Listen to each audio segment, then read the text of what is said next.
এই মেয়ে, নাম কি? বেশ্যা। মানে কি? আসল নাম বলো। দেহ। এই মেয়ে, তোমার সমস্যা কি? কি বলতেছি আর কি বলতেছো? সত্যিই তো বললাম। জগতের সবাই বেশ্যা নামেই তো ডাকে। আপনিও তাই বলে ডাকতে পারেন। কোনো সমস্যা নেই। আমি কিছু মনে করব না। এইখানে কি কারণে আসছো? শরীর বেচতে আইছি। কিনবেন? আজকে আমারে নিয়ে নেন। এতে আপনারও লাভ আর আমারও লাভ। লাভ? সারা রাত যা চাইবেন তাই দিমু। তুমি যা ভাবছো আমি এরকম না। যা, এখান থেকে দূর হও। স্যার লইয়া যান না আজকে, টাকার খুব দরকার। কি জন্যে? কালকে ছোট ভাইটার পরীক্ষা, এখনো টাকা দিতে পারি নাই। এসব ভণ্ডামি ছাড়ো। এই জন্যই তো কাউকে পার্সোনাল কথা না বলে ডাইরেক্ট কাম করার অফার দিই। এসব করে কেউ বিশ্বাসই করে না। যা এখান থেকে। স্যার কালকে 10টার আগে টাকা পাঠাইতে হবে। কত? 4,500। ওয়েট। বলেই অনেক ওয়ালেটটা বের করে 5,000 টাকা মেয়েটির হাতে দেওয়ার পরে স্যার কাম কোনখানে করবেন? গাড়িতে নাকি বাড়িতে? তোমার না বললাম আমি এমন না। জগতের সব পুরুষ এক স্যার। বলেন কোন জায়গায় করবেন? টাকার দরকার ছিল না। যাও এখন, মন মেজাজ এমনিতে খারাপ। স্যার এই শেফালি কারোর কাছ থেকে মাগনা টাকা নেয় না। কোন জায়গায় করবেন? এই বেয়াদব, তোরে আমি বলি নাই আমি এরকম না। যা এখান থেকে। অনেক ধমক দেওয়াতে শেফালি হকচকিয়ে ওঠে। থাক তুই, আমি গেলাম। বলে অনেক গাড়ি ড্রাইভ করে বাড়ির উদ্দেশ্যে চলে যায়। অনেক যে এতক্ষণ লেকের পাশে বসে শেফালি নামক মেয়েটির সাথে কথা বলল, সে এই শহরের নামকরা ব্যবসায়ী আসাদ সাহেবের একমাত্র ছেলে অনিক। সবাই অনি নামে ডাকে। অনি বাসার সামনে গাড়ি পার্কিং করে রুমে ঢুকতে যাবে এমন সময় এতক্ষণ কোথায় ছিলি? এই তো বন্ধুদের সাথে। তোর মুখ থেকে এমন বাজে গন্ধ আসছে কেন? ও, এক্সপায়ারি নিতে মনে নাই। স্পেনিতে মনে নাই মানে? এই কুত্তার বাচ্চা, তুই এসব কি করতেছিস? তোর কি জন্ম দিছে এইসব দেখার জন্য? দূর, কানের কাছে জ্ঞান জ্ঞান করো না তো। ভাল লাগতেছে না। বলে পাশ কাটিয়ে অনি তার রুমে গিয়ে উপুর হয়ে শুয়ে পড়ে। অনির এমন ব্যবহার দেখে তার মা কপালে হাত দিয়ে কান্না করতে থাকে। এই চলো ঘুমাবে। ও তো খায়নি। মদ খেয়ে আসছে। আমার অনি কি থেকে কি হয়ে গেল? বলেই হু হু করে কান্না করে দেয়। আসো তো এখন। বলে অনির বাবা অনির মাকে বেডরুমে নিয়ে যায়।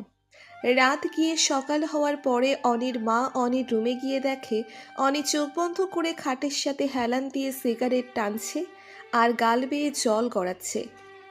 বাপ আমার কি হয়েছে তোর? মায়ের কণ্ঠ শুনে স্ট্রেতে সিগারেট গুজে হাত দিয়ে ভেজা চোখ মুছতে মুছতে বলল, কিছু না। কিছু না হলে এসব করতেছিস কেন? বল না কি হয়েছে বাবা। কিছু না তোমার। তাহলে কান্না করতেছিলি যে? এমনি। রাতে এসব খেয়ে বাসায় আসলি কেন? জানিস না তোর বাবা এইসব দেখলে রাগ করে?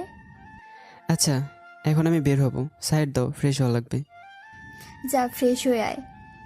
অনি ফ্রেশ হয়ে আসার পরে নে এগুলি খেয়ে নে। না, খাবো না। কেন? খিদে নেই। নে হা কর, আমি খাইয়ে দিচ্ছি। অনি ভালো করেই জানে এখন না খেলে তার রেহাই নেই। তাই আর কোনো কথা না বাড়িয়ে চুপচাপ খেয়ে বাসা থেকে বের হয়ে সানিকে নিয়ে চুপচাপ ড্রাইভ করতে থাকে। তোর মা আমাকে ফোন দিয়েছিল। কি কারণে? তুই এসব করে বেড়াচ্ছিস কেন সেটা জানতে। পাগলামি করে কে? দেখ দোস্ত, যে মেয়ে তোর সাথে এমন করতে পারছে তার সাথে তোর পরিপূর্ণতা না পাওয়াটাই ভালো হয়েছে। একবার ভেবে দেখ, হিয়া যদি বিয়ের পরও এসব করে বেড়াতো তখন কি হতো, কি করতি তুই? তাই বলে এমনটা কিভাবে করতে পারছে? এইসব মেয়েরা টাকা আর ভালো কিছু মুহূর্তের জন্য সব করতে পারে। আচ্ছা, বাদ দাও এসব। হিয়া কিন্তু ওর মতো করে ঠিকই জীবন কাটিয়ে দিচ্ছে, শুধু শুধু তুই কষ্ট পাচ্ছিস। আরে না পাগল, আমি ঠিক আছি। ঠিক থাকলে প্রতিনিয়ত এমন করতিস না, নিজের ভেতরে পরিবর্তন আনার ট্রাই কর। তোর এসব কাজ কারবারে আঙ্কেল আন্টি কষ্ট পাচ্ছে। আচ্ছা বল, এখানে এ এলাকায় কেন আসা? আরে আর বলিস না, বিয়ের জন্য মা বাবা ভীষণ বেড়া দিচ্ছে। তোর তো পছন্দের কেউ নাই, দেখাশোনা করে একটা বিয়ে করে নিলেই পারিস। এত তাড়াতাড়ি বিয়ে করব? বেটা 26 হয়ে গেছে, এখন না করলে আর কবে করবি?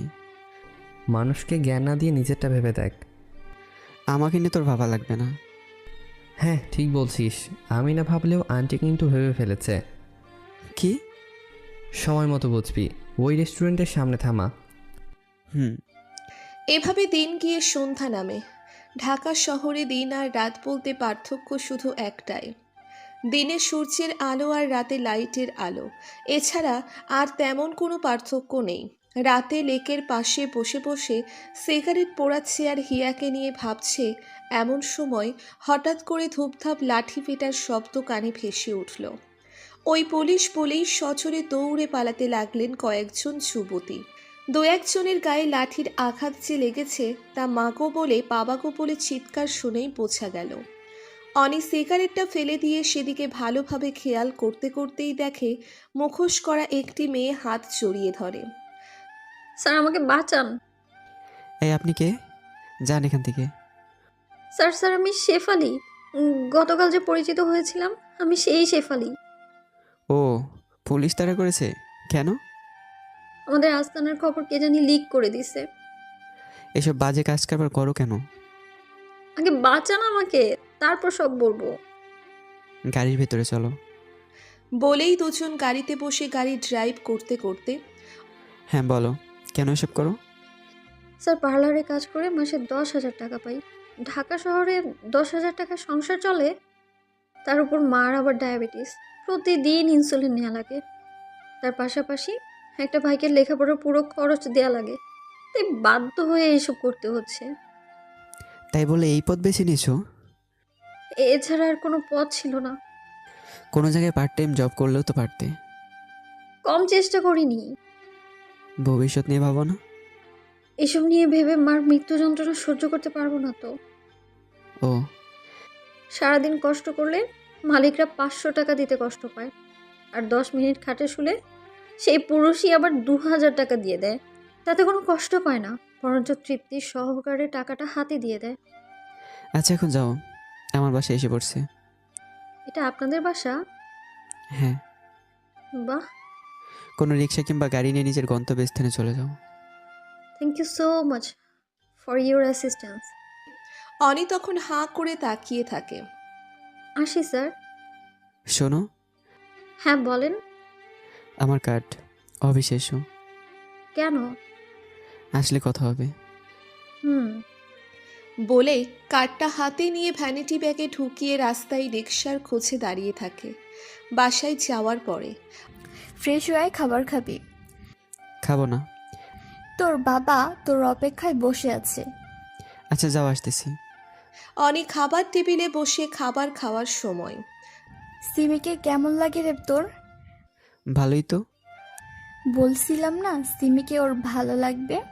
ওর বাবার সাথে কথাবার্তা বলে তাড়াতাড়ি সব ঠিক করে নাও। কি ঠিক করতে বলছো? তোর সাথে সিমির বিয়ের কাজটা সেরে ফেলতে চাই। এই পিচ্চি মেয়ের আমি বিয়ে করব? পিচ্চি মানে? তোর থেকে মাত্র 7 বছরের ছোট। আমি এসব ফাজলামি বন্ধ করো তো, আমার এসব ভালো লাগে না। 15 দিনের মধ্যে বিয়ে হচ্ছে, এটাই ফাইনাল। বাবার মুখ থেকে এটা শুনবার পরে আর কোনো কথা না বাড়িয়ে চুপচাপ প্লেট রেখে অনি নিজ রুমে চলে আসে। অন্ধকার রুমে শুয়ে শুয়ে সিলিং ফ্যানটার দিকে তাকিয়ে অনি শেফালির ব্যাপারটা নিয়ে ভাবতে থাকে। মেয়েটা দেখতে মাশাআল্লাহ কত সুন্দর, কিন্তু এসব খারাপ কাজ কেন করে? এর পিছনে কি আসলে ওর অসহায়ত্ব লুকিয়ে আছে, নাকি আমার সামনে অভিনয় করে চলে গেছে? এসব ভাবতে ভাবতে একসময় চোখে ঘুম চলে আসে। পরের দিন সন্ধ্যায় লেকের পাশে বসে বসে সিগারেট খাচ্ছে এমন সময় পেছন থেকে শেফালি গলা ছাড়ি দিয়ে অনির ধ্যানভঙ্গ করবার চেষ্টা করে। অনি শেফালির উপস্থিতি বুঝতে পারে। কেমন আছো? আমাদের আর ভালা, আপনি কেমন আছেন? এই তো। আচ্ছা স্যার, একটা কথা জিজ্ঞেস করি। শিওর। এখানে আপনার নিয়ে